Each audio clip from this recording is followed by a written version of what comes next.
Java സ്ക്രിപ്റ്റിൻ്റെ അകത്ത് event propagation, event delegation എന്ന് പറയുന്ന രണ്ട് കൺസെപ്റ്റ്സ് ഉണ്ട്. ഇത് ഒരു മെയിൻ ഒരു ടോപ്പിക് ആയിരുന്നു. ഞാനിത് ഫസ്റ്റ് ജാവ സ്ക്രിപ്റ്റ് ബേസിക്കിൽ ചെയ്യാമെന്ന് ഓർത്തിരുന്ന ടോപ്പിക്കാണ്, ഞാൻ മറന്നു വരുന്നത്. അഷ്റഫാണ് എന്നെ ഓർമ്മിപ്പിച്ചത്. Thank you Ashraf for that. ഒരു വെബ് പേജ് സ്ട്രക്ചറിനെ നമുക്കൊരു തല തിരിച്ചു വെച്ചേക്കുന്ന ഒരു മരമായിട്ട് കരുതാം, ഒരു tree, inverted tree.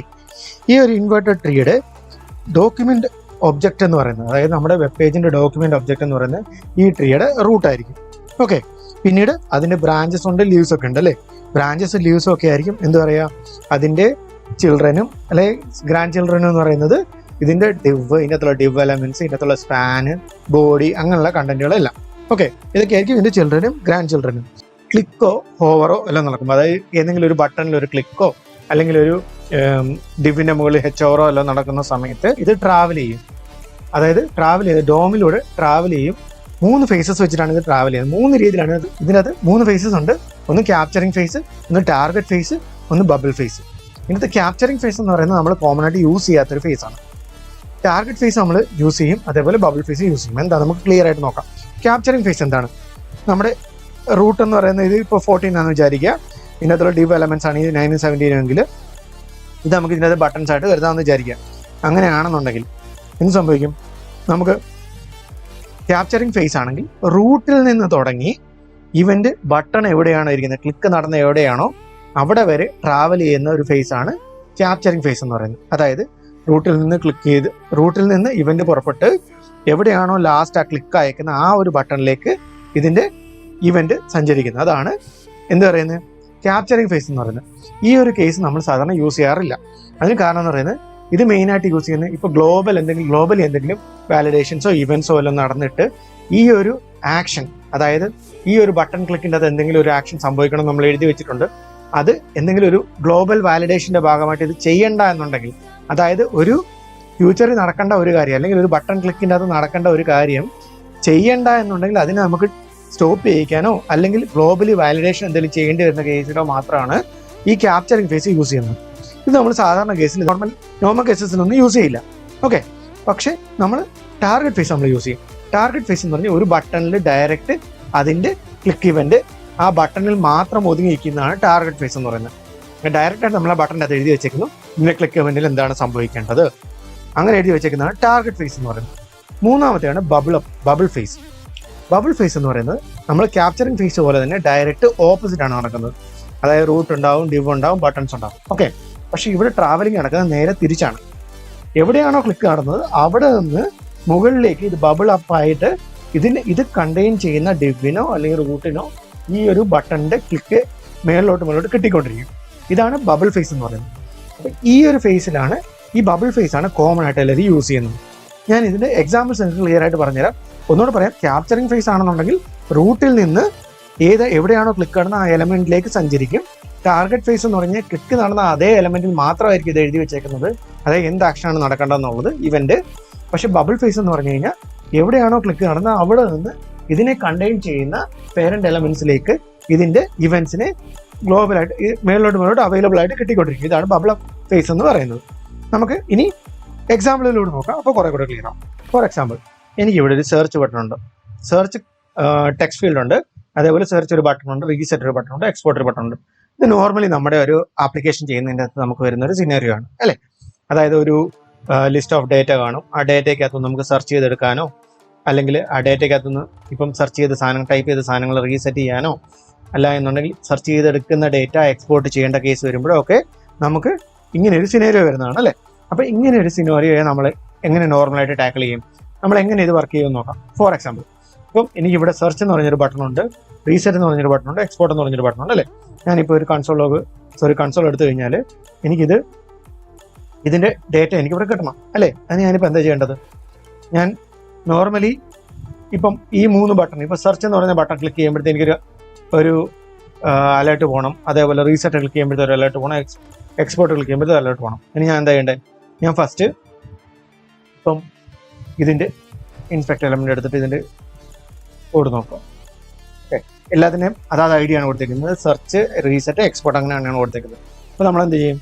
Document dot get element by I D. DOM manipulation വലിയൊരു ടോപ്പിക്കാണ്, നമുക്കത് സമയം കിട്ടുന്നതനുസരിച്ച് നമുക്ക് സെപ്പറേറ്റ് ചെയ്യാം.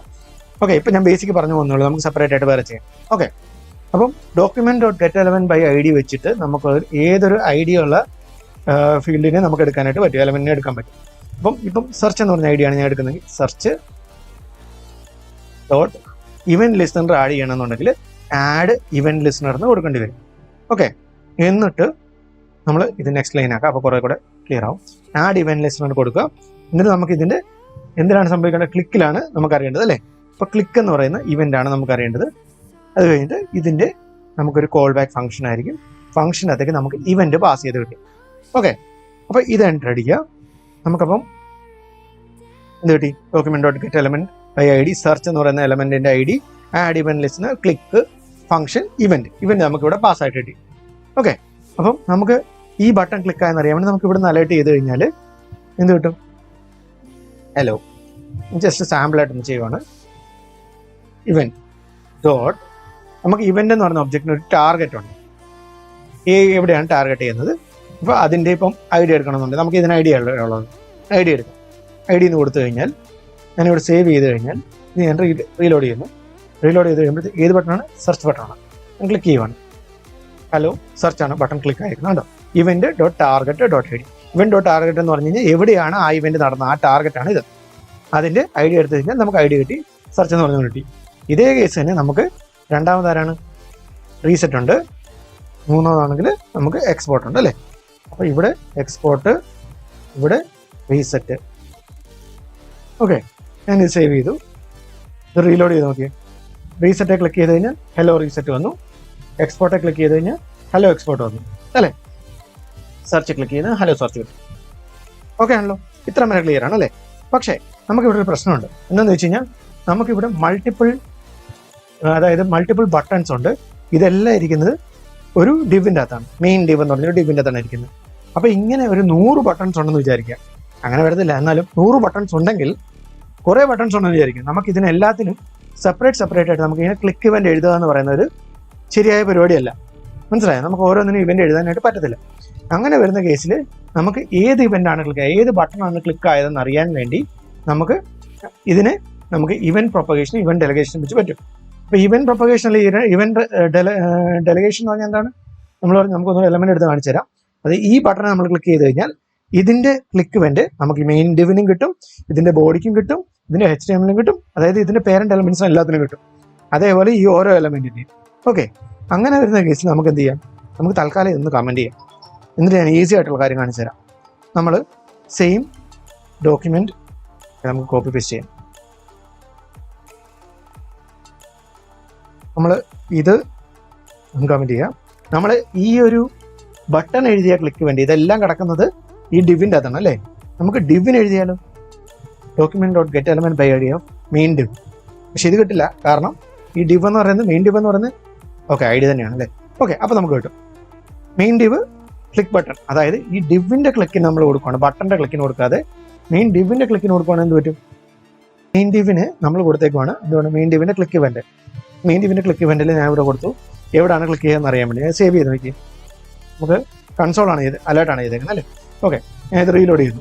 റീലോഡ് ചെയ്തിട്ട് ഇവിടെ ക്ലിക്ക് ചെയ്യുന്നു, സെർച്ച് വന്നു, ഇവിടെ ക്ലിക്ക് ചെയ്തു, റീസെറ്റ് വന്നു, ഇവിടെ ക്ലിക്ക് ചെയ്തു, എക്സ്പോർട്ട് വന്നു. ഉണ്ടോ, നമ്മൾ ഇതിനെല്ലാത്തിനും സെപ്പറേറ്റ് എഴുതുന്നതിന് പകരം ഇതിൻ്റെ മെയിൻ ഡിവിന് നമ്മളൊരു ഇവന്റ് ലിസ്റ്റർ കൊടുത്താൽ മതി. മെയിൻ ഡിവിന് ഇവന്റ് ലിസ്റ്റർ കൊടുത്തു കഴിഞ്ഞാൽ ഇതിൻ്റെ അകത്തുള്ള ബട്ടൺസിൻ്റെ എല്ലാത്തിൻ്റെ ഇവന്റ് എന്ത് ചെയ്യും, നമുക്ക് ഡെലിഗേറ്റ് ചെയ്ത് കിട്ടും. അതായത് ഇവിടുന്ന് ഇതിൻ്റെ എല്ലാത്തിൻ്റെയും ഇവന്റ്സ് മുകളിലേക്ക് കിട്ടിക്കൊണ്ടിരിക്കും, മനസ്സിലായോ. അതിനാൽ തന്നെ ഇവർക്ക് എല്ലാവർക്കും ഇത് അവൈലബിൾ ആയിരിക്കും. അവർക്ക് ഡയറക്റ്റ് നമുക്ക് ആ ഒരു ക്ലാസ്സിൻ്റെ ഡിവ് എഴുതി കഴിഞ്ഞാൽ, അല്ലെ ഇവന്റ് എഴുതി കഴിഞ്ഞാൽ ഡയറക്റ്റ് ആയിട്ട് നമുക്കതിനെ എടുക്കാൻ പറ്റും. അപ്പോൾ ഇവിടുന്ന് കിടക്കുന്ന ഇവന്റ് പ്രൊപ്പഗേറ്റ് ചെയ്ത് മുകളിലേക്ക് പോകും. അതേപോലെ ഇത് നമുക്ക് മുകളിലുള്ള, അതായത് ഇതിന്റെ പേരന്റ് എലമെന്റ്സിന് ഇതിനെ എടുത്തിട്ട് എന്ത് ചെയ്യാൻ പറ്റും, നമുക്കിത് ഫംഗ്ഷനാലിറ്റി ചെയ്യാനും പറ്റും. ഇതാണ് ശരിക്കും പറഞ്ഞാൽ ഇവന്റ് പ്രൊപ്പഗേഷനും ഇവന്റ് ഡെലഗേഷൻ എന്ന് പറയുന്നത്. നമുക്ക് ഇതേപോലെ അടുത്ത നിങ്ങൾക്കിപ്പോൾ ബേസിക് കാര്യങ്ങളെല്ലാം ജാവാസ്ക്രിപ്റ്റിനകത്ത് അറിയാൻ പറ്റുന്നുണ്ട്, അത്യാവശ്യമുള്ള കാര്യങ്ങളെല്ലാം ചെയ്യാൻ പറ്റുന്നുണ്ട്. അതുകൊണ്ട് തന്നെ നമുക്ക് അടുത്തത് Node.js കടക്കാം. അതേപോലെ നോഡിൻ്റെ കൂടെ തന്നെ നമുക്ക് നോഡ് കഴിഞ്ഞാണ് റിയാക്റ്റിലേക്കും കടക്കാം. അപ്പോൾ അതിനാവശ്യമായിട്ടുള്ള കാര്യങ്ങളെല്ലാം ഞങ്ങളിപ്പോൾ പഠിച്ചിട്ടുണ്ട്. അപ്പം ബാക്കിയുള്ള വീഡിയോസിലേക്ക് നമുക്ക് പതിയെ പോകാം. ഓക്കെ, നമുക്ക് ഡോം എലമെന്റിന്റെ കുറേ വീഡിയോസ് നമുക്ക് ചെയ്യാനുണ്ട് ശരിക്കും പറഞ്ഞാൽ. അതായത് ഡോ മാനിപ്പുലേഷൻ എന്ന് പറയുന്ന കുറേ കാര്യങ്ങൾ നമുക്ക് ചെയ്യാനുണ്ട്. അത് നമുക്ക് 1 by 1 ആയിട്ട് ടൈം കിട്ടുന്നതിനനുസരിച്ച് ചെയ്യാം. ഇത് ഇത്രയും ക്ലിയർ ആയെന്ന് വിശ്വസിക്കുന്നു. വീഡിയോ ഇഷ്ടപ്പെട്ടാൽ നിങ്ങൾ ലൈക്ക് ചെയ്യുക, ഷെയർ ചെയ്യുക, സബ്സ്ക്രൈബ് ചെയ്യുക.